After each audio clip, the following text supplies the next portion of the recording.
Bismillahirrahmanirrahim. Assalamualaikum warahmatullahi wabarakatuh. Bagaimana anak-anakku semuanya? Kabarnya mudah-mudahan sehat semuanya ya, tidak ada yang sakit. Dan hari ini kita bertemu kembali, alhamdulillah, dalam pelajaran akidah akhlak. Anak-anakku semuanya, ternyata semester 2 pertemuan pertama kita belajar masih harus daring ya, belum tatap muka. Mari kita berdoa mudah-mudahan pandemi ini cepat berakhir sehingga kita bisa belajar seperti sebelumnya, tahun-tahun sebelumnya tatap muka ya. Kita bisa belajar berdiskusi langsung dengan teman-teman semuanya ya. Jadi nggak apa-apa ya, kita masih daring, kita tetap semangat, kita tetap melaksanakan pembelajaran ini dengan penuh keikhlasan ya. Baik anak-anakku semuanya, kita mulai pembelajaran hari ini dengan membaca basmalah bersama-sama. Bismillahirrahmanirrahim. Silakan anak-anak buka bab 6 ya, bab 1 di semester 2 ini atau bab 6 ya.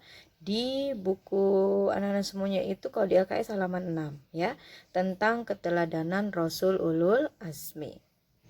Ya, sudah ya semuanya ya. Anak-anak semuanya, Ibu menyampaikan dulu tujuan pembelajaran materi kita pada kali ini ya. Diharapkan setelah mempelajari materi ini, anak-anak semuanya dapat menjelaskan pengertian Ulul Azmi, kemudian dapat menjelaskan kisah atau sifat yang diambil dari kisah-kisah Rasul yang termasuk Ulul Azmi, dan anak-anak semuanya diharapkan dapat mengambil hikmah keteladanan Rasul Ulul Azmi. Baik anak-anak semuanya, mari kita mulai ya. Yang pertama tentang definisi Rasul Ulul Azmi. Sebelum kita menjelaskan tentang apa itu Ulul Azmi, Rasul Ulul Azmi, anak-anak semua juga harus tahu dulu ya, apa itu Rasul, siapa itu Rasul ya. Rasul, insya Allah sudah tahu semuanya ya. Siapa yang sudah tahu pengertian Rasul? Rasul secara bahasa artinya adalah utusan ya. Sekali lagi, Rasul secara bahasa artinya utusan. Sedangkan secara istilah, Rasul adalah lelaki pilihan Allah yang diberi wahyu oleh Allah Subhanahu wa Ta'ala dan wajib disampaikan kepada umatnya. Nah, itu yang disebut dengan Rasul secara istilah. Nah, anak-anak semuanya, Rasul ini dalam keterangan ilmu, Rasul ini berbeda dengan Nabi ya. Kalau tadi Rasul adalah lelaki pilihan yang diberi wahyu oleh Allah dan wajib disampaikan kepada umatnya. Sedangkan kalau Nabi sama ya, lelaki utusan, lelaki yang menjadi pilihan Allah, yang diutus oleh Allah dan diberi wahyu oleh Allah. Tetapi kalau Nabi tidak wajib menyampaikan wahyunya kepada umatnya ya. Jadi bedanya, kalau Rasul wajib menyampaikan wahyunya kepada umatnya, kalau Nabi tidak wajib menyampaikan wahyunya kepada umatnya. Nah, dalam keterangan ilmu juga Rasul dengan Nabi ini berbeda jumlahnya ya. Dalam satu hadis dikatakan kalau Rasul jumlah Nabi ya, seluruh jumlah Nabi itu ada 124.000 Nabi. Ada 124.000 Nabi. Nah, sedangkan Rasul hanya 313 Rasul ya, 313. Jadi kalau Rasul sudah tentu Nabi ya, tapi kalau Nabi belum tentu Rasul. Itu ya. Nah, dari 124.000 Nabi dan 313 Rasul itu, yang wajib diketahui oleh kita itu hanya 25 Nabi yang wajib diketahui ya. Dari mulai Nabi Adam alaihi salam sampai Nabi Muhammad sallallahu alaihi wasallam ya. Nanti Ibu tugaskan anak-anak semuanya untuk mencatat rasul atau nabi yang wajib diketahui ya, yaitu yang 25 tadi ya. Nah, dari 25 nabi atau rasul yang wajib diketahui itu terdapat rasul ulul azmi. Nah, siapa rasul ulul azmi itu dan apa rasul ulul azmi itu? Mari kita lihat ya. Kalau ulul azmi sudah masuk di materi yang kalian pegang. Ulul azmi, kalau rasulnya tadi sudah tahu kan ya, rasul itu adalah laki pilihan yang diutus oleh Allah dan diberi wahyu untuk menyampaikan kepada umatnya ya, untuk disampaikan kepada umatnya. Nah, kalau ulul azmi di situ ya, kita bisa lihat sama-sama. Ulul azmi itu secara bahasa berasal dari dua kata, yaitu ulu dan azmi. Ulu artinya orang yang memiliki, sedangkan azmi artinya cita-cita yang mantap. Ya, jadi secara istilah ulul azmi itu adalah rasul-rasul pilihan Allah yang memiliki ketabahan dan kesabaran luar biasa dalam menjalankan tugasnya, walaupun menghadapi berbagai rintangan dari kaumnya yang menentang dirinya dan tidak mau menerima ajaran yang disampaikannya. Artinya Rasul Ulul Azmi ini adalah Rasul yang betul-betul sangat tabah, sangat sabar, sangat berat cobaannya dibandingkan dengan Rasul-Rasul yang lainnya. Semua Rasul mendapat cobaan. Semua Rasul insya Allah tabah, tetapi kadar ketabahannya berbeda dengan Rasul Ulul Azmi. Siapa saja yang termasuk Rasul Ulul Azmi? Yang pertama adalah Nabi Nuh alaihi salam, yang kedua Nabi Ibrahim alaihi salam, yang ketiga Nabi Musa alaihi salam, yang keempat Nabi Isa alaihi salam, dan yang kelima adalah Nabi Muhammad Shallallahu alaihi wasallam ya. Nah, kenapa 5 orang ini yang termasuk Rasulul Azmi sedangkan yang lainnya tidak? Yaitu tadi ya, berarti yang 5 orang nabi ini atau rasul ini adalah yang mendapat sangat-sangat berat cobaannya, yang dikatakan sangat-sangat luar biasa ketabahannya ya.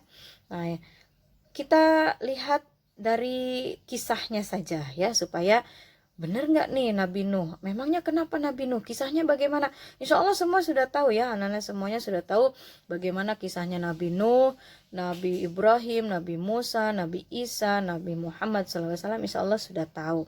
Namun ya tidak salahnya ya mungkin ibu secara singkat menyampaikan tentang kisah-kisah dari kelima Rasulul Azmi ini secara singkat ya. Kalau secara secara detailnya mungkin nanti ada di pelajaran SKI, Sejarah Kebudayaan Islam. Kalau untuk di akidah akhlak yang intinya sebenarnya adalah keteladanannya ya. Tapi mari kita kupas secara singkat saja. Yang pertama adalah Nabi Nuh alaihi salam. Nabi Nuh alaihi salam ini mempunyai kisah ya. Di sini bisa kita lihat sama-sama sebenarnya ya. Beliau ini berdakwah selama kurang lebih 950 tahun. Lah Bu, umurnya beliau berarti segimana tahun? Ribuan tahun dong. Ya kalau zaman-zaman dahulu itu ya, umurnya itu sampai banyak sekali gitu ya, sampai ada yang ratusan tahun, manusia-manusia zaman dulu ya. Berarti kalau Nabi Nuh berdakwah selama 950 tahun itu berarti bayangkan umurnya, kita bisa ya minimal bisa hitung lah ya, berarti lebih dari 950 tahun. Nah, tetapi selama 950 tahun ini hanya 80 orang yang beriman. Coba bayangkan, dari selama 950 tahun hanya 80 orang yang beriman. Kalau dirata-ratakan per tahun berapa? Ya, mungkin juga 1, mungkin juga pada tahun itu tidak ada orang yang beriman. Mungkin kita lelah. Betul tidak? Kalau kita pasti sudah lelah, kalau kita pasti sudah mundur, kalau kita sudah pasti ngapain? Nggak ada perubahan signifikan gitu ya, nggak ada yang hasilnya yang bisa kita banggakan gitu. Tapi ya itulah ya, Nabi Nuh berbeda dengan kita ya. Yang lain mengejek, mencela dan menyakiti Nabi Nuh, artinya orang-orang yang tidak suka ya kepada Nabi Nuh, menertawakan gitu loh, menertawakan. 950 tahun berdakwah nggak capek tuh, dapat apa tuh, cuma segitu orang yang ngikut gitu ya. Mereka mengejek mungkin seperti itu. Mereka lebih senang menyembah berhala daripada mengikuti ajarannya, termasuk istri dan anaknya. Nah ini ya yang paling berat cobaan bagi Nabi Nuh itu adalah istri dan anaknya. Istri dan anaknya itu juga tidak mengikuti apa yang disampaikan oleh Nabi Nuh. Mereka mengikuti orang-orang jahiliyah, yaitu menyembah berhala. Kemudian Nabi Nuh dengan kesabaran dan ketabahannya tetap menyeru kaumnya agar hanya menyembah kepada Allah. Kemudian azab didatangkan oleh Allah berupa banjir besar dan menenggelamkan semua orang yang tidak beriman. Jadi kita yang terkena dari Nabi Nuh itu ada bahwa Nabi Nuh itu mempunyai kapal Nabi Nuh ya. Jadi semua ditenggelamkan oleh Allah kecuali Nabi Nuh dan para pengikutnya. Di mana sangat ketabahan yang sangat luar biasanya untuk Nabi Nuh yaitu tadi berdakwah selama 950 tahun, bayangkan ya. Nah, itu mungkin sangat luar biasa ya bagi kita. Yang kedua adalah Nabi Ibrahim alaihi salam. Nah, Nabi Ibrahim juga ini insya Allah semua anak-anak pasti tahu ya. Anak-anak ibu pasti tahu cerita Nabi Ibrahim bagaimana. Nabi Ibrahim itu selagi dari kecil beliau diberi keluar biasaan dari Allah. Irhas juga bisa dikatakan sebagai irhas ya. Irhas itu adalah tanda-tanda kenabian dari kecil gitu ya. Nabi Ibrahim ini diberi kecerdasan oleh Allah dari kecil ya, sehingga dia dari kecil itu sudah mencari Tuhan, bahkan dia menganggap matahari inilah Tuhan saya. Ternyata kenapa menganggap matahari Tuhan saya? Karena dia besar, karena dia sinarnya sangat panas, sinarnya bisa menerangi seluruh alam. Dia berpikir seperti itu ya. Tetapi ketika sore, baru malam, matahari hilang, jadi gelap, Nabi Ibrahim berpikir lagi, oh berarti matahari bukan Tuhan saya ya. Kalau Tuhan saya tidak akan tenggelam, Tuhan saya tidak akan gelap seperti ini. Ketika melihat muncul bulan, Nabi Ibrahim pun menganggap bulan itu adalah, mungkin bulan adalah Tuhan ya. Dan sebaliknya ketika siang bulan hilang, Nabi Ibrahim pun berpikir lagi, masa sih Tuhan begini ya? Apalagi kalau melihat berhala dan lain sebagainya ya. Maka dari itu kecerdasan Nabi Ibrahim itu sangat luar biasa dibandingkan dengan nabi-nabi lainnya. Nah, pada suatu saat ya, Nabi Ibrahim sudah dewasa, dikatakan di dalam kisahnya, Nabi Ibrahim sangat berani sekali. Nabi Ibrahim itu bapaknya itu penjual berhala ya. Bapaknya itu penjual berhala. Nah, Nabi Ibrahim sangat berani sekali ya. Beliau sangat ingin menentaskan yang namanya berhala ya. Jadi menginginkan orang-orang pada zaman itu tidak menyembah berhala begitu ya. Nah, bagaimana caranya? Maka kecerdasan yang dipunyai oleh Nabi Ibrahim itulah ya yang digunakan. Jadi beliau menyimpan memutus semua kepala-kepala berhala yang kecil-kecil gitu ya, yang berada di suatu tempat penyembahan berhala. Semua kepalanya diputuskan, ada yang tangannya, ada yang kepalanya, ada pokoknya dihancurkan lah ya. Kepalanya, tangannya, badannya dan lain sebagainya. Lalu berhala yang paling besar di tempat itu dia dipasangkan kampak di tangannya, di tangan berhala itu diberi kampak ya, dipasangkan kampak oleh Nabi Ibrahim. Nah, setelah beberapa saat setelah itu diketahuilah bahwa di tempat penyembahan berhala itu ternyata berhala-berhala yang kecil-kecil atau yang lainnya selain berhala yang paling besar ternyata sudah hancur. Maka laporlah pada waktu itu kepada raja yang terkenal pada zaman Nabi Ibrahim, itu adalah Raja Namrud ya. Nah, pada waktu itu Raja Namrud itu sangat marah besar. Siapa katanya ini yang berlaku seperti ini? Siapa yang berlaku seperti ini? Semua orang dicurigai tetapi tidak ada yang mengaku, tidak ada bukti. Maka dipanggillah Ibrahim ya, Nabi Ibrahim. Nabi Ibrahim pun berbicara, loh itu mungkin yang melakukan adalah si berhala yang besar. Lihat tuh, dia kan pegang kampak di tangannya. Begitu jawaban Nabi Ibrahim. Apa yang dijawab oleh Namrud? Tidak mungkin Ibrahim. Itu kan berhala, tidak bisa melakukan seperti itu. Dia patung, tidak akan bisa bergerak. Kalau dia pegang kampak di tangannya begitu mungkin bisa. Bergerak begini saja mungkin bisa, tetapi kalau bergerak tidak bisa untuk menghancurkan semua patung-patung yang lainnya yang ada di sini. Maka dengan jawaban maka dengan jawaban Raja Namrud tersebut dipatahkan lagi oleh Nabi Ibrahim. Kalau Anda mengatakan bahwa berhala yang besar tidak bisa bergerak untuk atau tidak bisa melakukan apa-apa untuk menghancurkan berhala lah, untuk yang lainnya lah, mengapa Anda menyembahnya? Mengapa Tuhan Anda yang Anda tadi katakan tidak bisa apa-apa itu hanya patung, tetapi Anda sembah, tetapi Anda percayai, tetapi Anda agung-agungkan? Dibegitukan oleh Nabi Ibrahim, Raja Namrud bukannya berpikir, tetapi malah tambah marah, tidak terima. Akhirnya dengan kemarahan yang sangat besar lagi, maka Raja Namrud memerintahkan Nabi Ibrahim untuk dibakar di atas api yang sangat panas sekali ya. Ya sudah begitu mungkin mau tidak mau Nabi Ibrahim tidak bisa melawan dan lain sebagainya. Nabi Ibrahim sudah ditaruh di atas api yang panas. Atas perintah Allah, api itu dingin ya. Ada dalam surah Al-Anbiya. A'udzubillahi minasyaitonirrajim. Bismillahirrahmanirrahim. Kulna ya narukuni bardan wa salaman ala Ibrahim. Kami berfirman, hai api, menjadi dinginlah dan menjadi keselamatanlah bagi Ibrahim. Maka seketika api itu tidak bisa membakar Nabi Ibrahim ya. Mungkin itu sebagian kisah yang menjadikan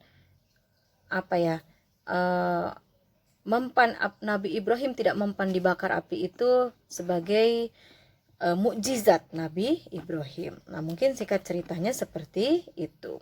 Nabi Ibrahim sangat luar biasa sekali kecerdasannya, sangat luar biasa sekali ketabahannya, karena selain dia memperjuangkan agama Allah, tetapi bapaknya sendiri yang penjual berhala. Kemudian dia bertawakal ya, dengan keadaan seperti itu tetap berdakwah di jalan Allah. Kemudian beliau juga menggunakan kecerdasan atau keluar biasaan pikiran yang diberikan oleh Allah, sehingga ya itulah keluar biasaan yang dimiliki oleh Nabi Ibrahim, sehingga Nabi Ibrahim dimasukkan ke dalam Rasul Ulul Azmi ya.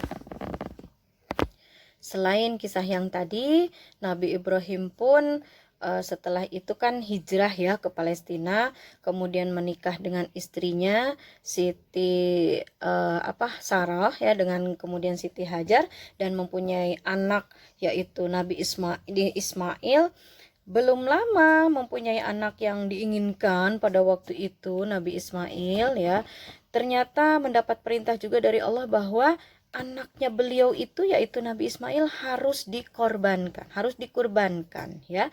Tetapi yaitu tadi, karena ketaatan Nabi Ibrahim, walaupun dia sangat mengidam-idamkan anak pada waktu itu, istrinya lama sekali mau hamil, belum juga hamil ya, tetapi sudah ada anaknya malah diminta untuk dikurbankan oleh Allah.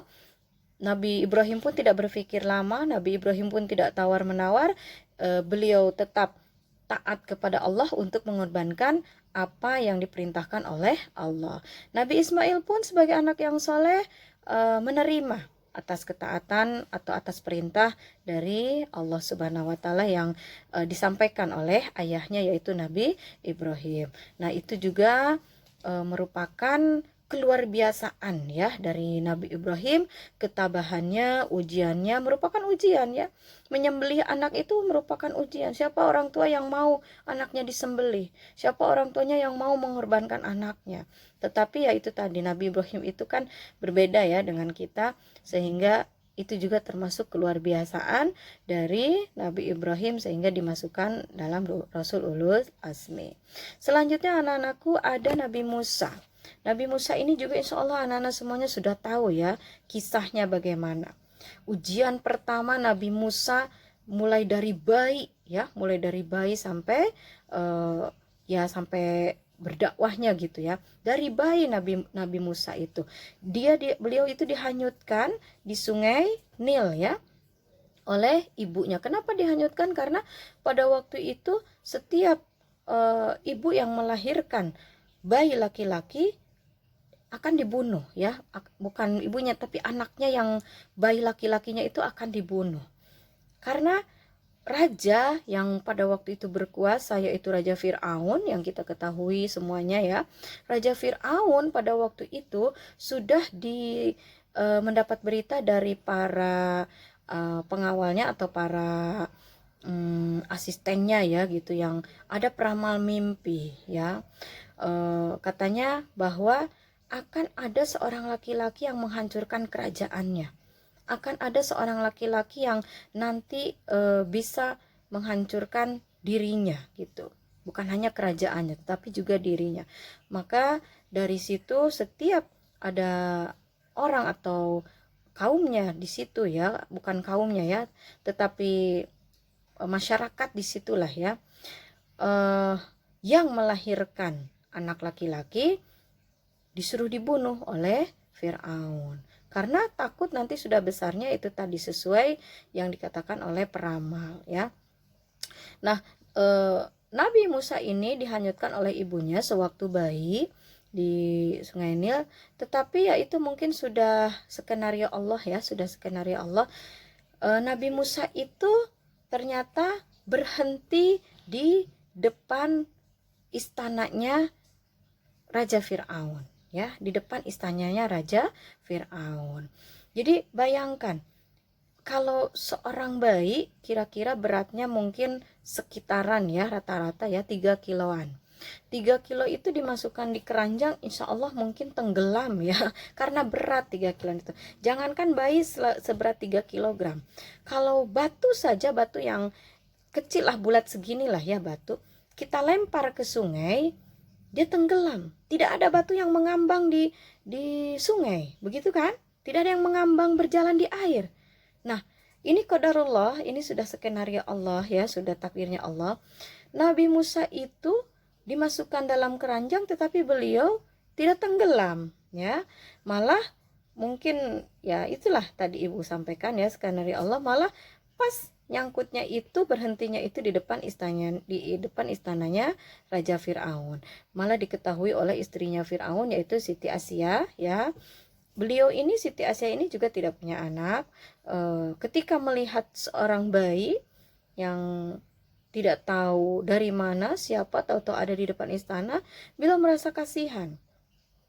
Mungkin menyampaikan kepada suaminya yaitu Raja Fir'aun, sudah Kakanda, lebih baik saya urus saja, lebih baik kita jadikan anak saja. Nah, begitu. Sebenarnya Fir'aun ini sudah merasa was-was lah, ini anak laki-laki.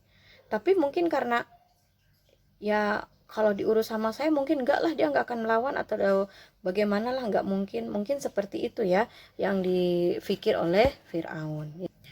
Nah, selanjutnya Nabi Musa setelah mungkin sudah besar, sudah dewasa, bahkan sudah diangkat menjadi rasul oleh Allah, beliau menyampaikan dakwahnya, apa yang diterima wahyunya oleh Allah disampaikan.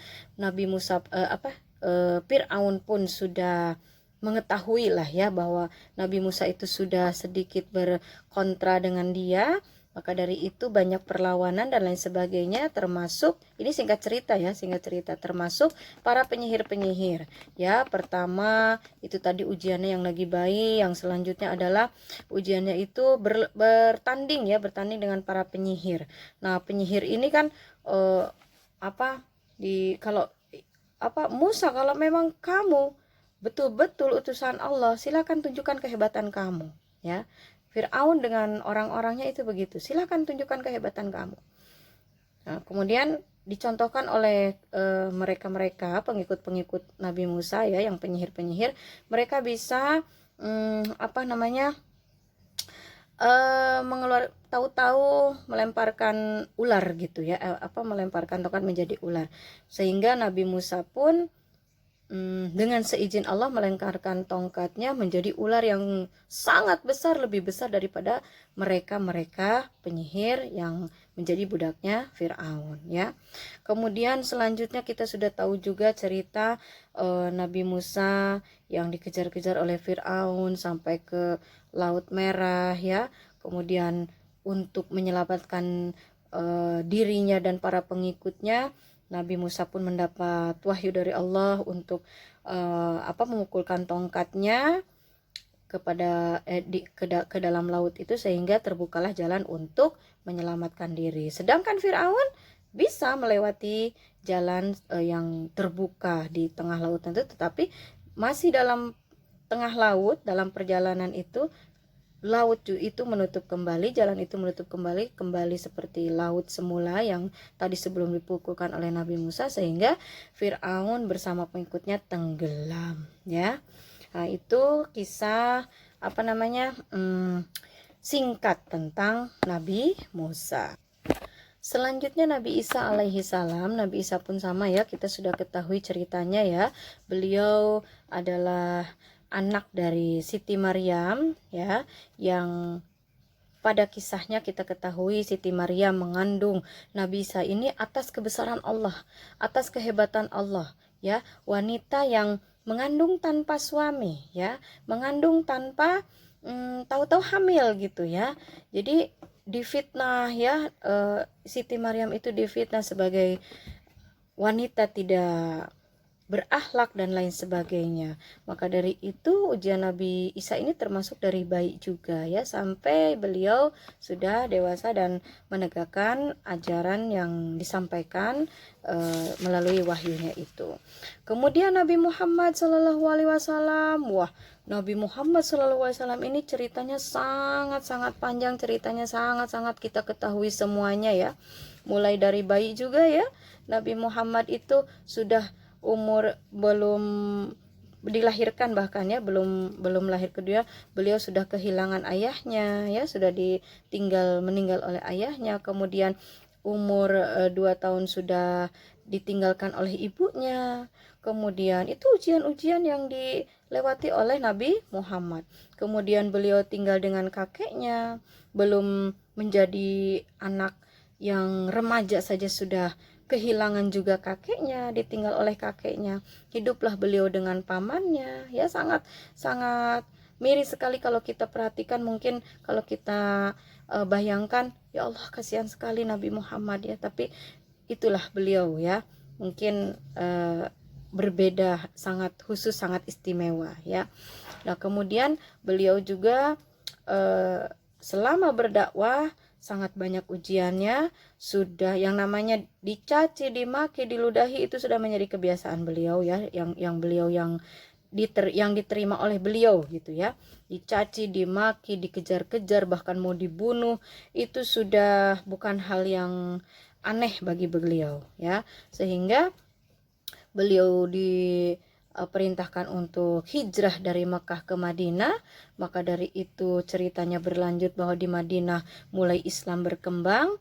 Ada lagi setelah dari Madinah ada kepulangan ke Mekah dan lain sebagainya, sampai Islam berjaya, sampai beliau meninggal, sampai Islam berjaya sampai sekarang ini kita rasakan ya. Beliau semua ini adalah perjuangan beliau ya. Kalau kita ceritakan dari runut itu mungkin tidak cukup waktu 1 jam 2 jam, tidak cukup ya. Tapi itulah singkatnya, beliau juga menerima ujian dari bayi, kemudian selama menjadi Rasul Allah, beliau sangat banyak sekali ujian-ujian yang beliau terima ya, sangat banyak sekali mungkin kita sudah tidak kuat lah ya, mungkin kita sudah tidak kuat, tapi ya namanya beliau ya berbeda dengan kita. Nah, itulah Rasul Ulul Azmi.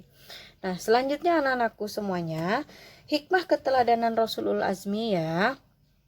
Sifat-sifat Rasul Ulul Azmi di sini bisa kita lihat bahwa para Rasul Ulul Azmi hidup dalam perjuangan yang berat. Kemudian mereka senantiasa memohon kepada Allah Subhanahu wa taala agar selalu diberi kekuatan saat berdakwah kepada kaumnya. Mereka juga senantiasa mendoakan agar Allah Subhanahu wa taala memberi hidayah dan petunjuk kepada kaumnya. Sifat-sifat utama yang dapat diteladani dari para Rasul Ulul Azmi, ikhlas. Kita lihat ya, dari para rasul terutama ulul azmi ini semuanya ikhlas, berarti wajib kita teladani. Sifat ikhlas ini kita harus sekali teladani ya, kita ikhlas dalam segala hal ya, terutama dalam menegakkan agama Allah. Yang kedua adalah ikhtiar. Apapun yang terjadi, apapun yang kita hadapi, kita jangan lekas jangan lekas kalah, jangan lekas menyerah dan lain sebagainya, tetapi terus berikhtiar, terus bertawakal ya. Ada tawakal di sini ya, yang bagian terus berikhtiar dan terus bertawakal. Kalau ikhtiar itu kan artinya usaha, kalau tawakal artinya menyerahkan segala urusan kepada Allah ya. Kemudian sabar dan teguh pendirian, itu hal-hal yang bisa kita teladani dari para Rasul Ulul Azmi. Selanjutnya hikmah sifat Rasul Ulul Azmi ya, bisa kita ambil yang pertama, bertambah iman kepada Allah Subhanahu wa taala. Setelah kita mengetahui kisah-kisah dari Rasul, kelima Rasul tadi, Rasul Ulul Azmi tadi, oh ternyata Nabi Nuh begini ya, oh ternyata kisah Nabi Muhammad itu begini, oh Nabi Isa itu begini, oh Nabi Musa itu begini, oh Nabi Ibrahim itu begini. Maka kita harusnya bertambah keimanan kita ya, berarti betul-betul Allah itu maha hebat, Allah itu maha kuasa, Allah itu maha perkasa ya. Kemudian sabar dan tabah dalam melaksanakan perintah Allah dan Rasulnya. Beliau-beliau saja, Rasul Ulul Azmi saja menerima melaksanakan perintah Allah untuk berdakwah. Bahkan Nabi Nuh itu 950 tahun ya, melaksanakan perintah Allah untuk berdakwah, sabar, ikhlas ya. Nah, tabah, kita melaksanakan perintah Allah, suruh sholat saja 5 waktu, kadang-kadang kan ya lalai, kadang-kadang tidak taat ya, kadang-kadang tidak sabar, kadang-kadang males ya. Nah, mari kita contoh keteladanan yang sudah diperlihatkan oleh para rasul kita, terutama Rasul Ulul Azmi. Selanjutnya, ikhlas dan tabah dalam menerima segala cobaan yang dialami, bersyukur kepada Allah atas segala nikmat, kemudian tekun dan tidak mudah menyerah dalam berusaha yang tadi Ibu sampaikan ya, mencintai, menghormati dan mengagungkan Rasul atas perjuangannya dalam berdakwah menyerukan agama Allah. Ya, jadi kita sekarang nikmat beragama, nikmat beriman ya, bisa beribadah dengan tenang, tidak harus berperang seperti pada zaman Rasul ya. Itu atas perjuangan-perjuangan beliau ya, membuat agama kita ini seperti sekarang ini dinikmati oleh kita ya.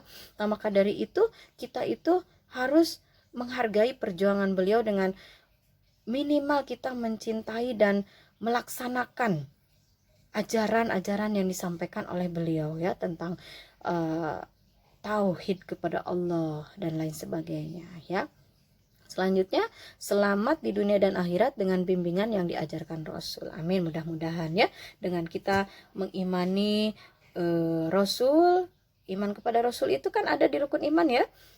Rukun iman yang keberapa? 1, iman kepada Allah, 2, iman kepada malaikat, 3, iman kepada kitab, 4, iman kepada Rasul. Nah, iman kepada Rasul itu wajib bagi kita ya, itu utama bagi kita. Nah, dengan mengimani insya Allah mudah-mudahan kita setelah mengimani Yang jelas yang namanya iman itu kan bukan hanya mempercayai tetapi juga melaksanakannya dalam kehidupan sehari-hari, apa yang diajarkan oleh para rasul kita tentang keimanan kita kepada Allah Subhanahu wa taala sehingga kita bisa selamat di dunia dan di akhirat. Amin ya Allah ya rabbal alamin. Baik anak-anakku semuanya, itulah materi yang Ibu sampaikan pada hari ini. Insya Allah mudah-mudahan ada manfaatnya ya bagi kehidupan kita sehari-hari, bagi ilmu pengetahuan kita, dan yang terutama untuk menambah keimanan dan ketakwaan serta ibadah kita kepada Allah Subhanahu wa taala ya.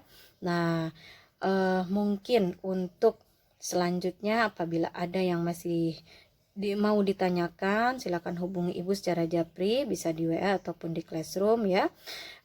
Dan untuk menambah penguatan kepengetahuan kita, nanti Ibu berikan tugas untuk mengisi latihan-latihan soal yang ada di LKS. Nanti tugasnya ada di menu lain ya, menu tugas. Oke, mungkin pertemuan kita kali ini Ibu akhiri. Kita membaca hamdalah bersama-sama. Alhamdulillahirabbil alamin. Assalamualaikum warahmatullahi wabarakatuh.